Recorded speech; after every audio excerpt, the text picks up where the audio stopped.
వినాయక చవితికి తుమ్మికూర వండుకుంటాము. ఇగో మా ఆయన అయితే తుమ్మికూర కట్టలు తీసుకొచ్చిండు.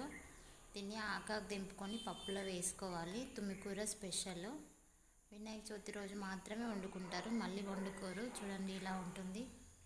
నేనైతే ఇవి తెంపుతున్నా ఫ్రెండ్స్ గుడ్ మార్నింగ్. ఇదిగోండి తుమ్మికూర వేయబోతున్నాను. ఇది తుమ్మికూర కడుక్కోవాలి నీట్గా. ఇది కొంచెం పప్పు తీసుకున్నా, ఇది నీట్గా కడుక్కోవాలి. చింతకాయలు చట్నీ వేస్తాము, ఇవి కూడా కడుక్కుందాము. అలాగే పప్పులో వేస్తే కొంచెం నల్లగా అవుతుందని కొంచెం ఉడకబెట్టుకుంటున్నానండి. ఫ్రెండ్స్ ఉడకబెడితే ఇలా వచ్చినాయి వాటరు, వీటిని మనము చల్లేసుకుందాము, ఇలా వడగట్టుకుందాము. ఫ్రెండ్స్ పప్పులోకి అయితే కొన్ని వాటర్ వేసుకున్నాను, విజిల్ పెట్టుకున్నాము.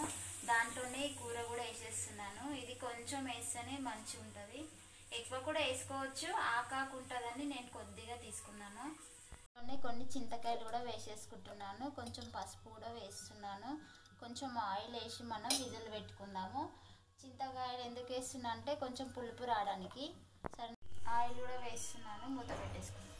ఫ్రెండ్స్ పప్పు అయితే ఉడికింది, ఇదిగోండి ఇలా అయింది.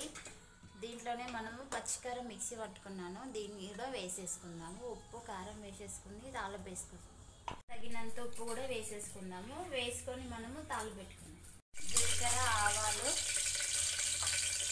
ఇలా ఆడుతున్నాయి కదా, కొంచెం కరివేపాకు వేసుకుందాము. అలాగే పసుపు, అల్లం పేస్ట్ కూడా వేసుకుందాము. అల్లం పేస్ట్ కూడా వేసుకున్నాము. తాలింపు అయితే అయిపోయింది కదా, దీంట్లోనే మనం పప్పు వేసేసుకుందాము.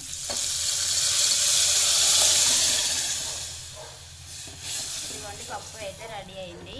తుమ్మికూర పప్పు ఇది. చింతకాయ చట్నీ కూడా రెడీ అయిపోయింది. మేము ఇలా చేసుకుంటాము.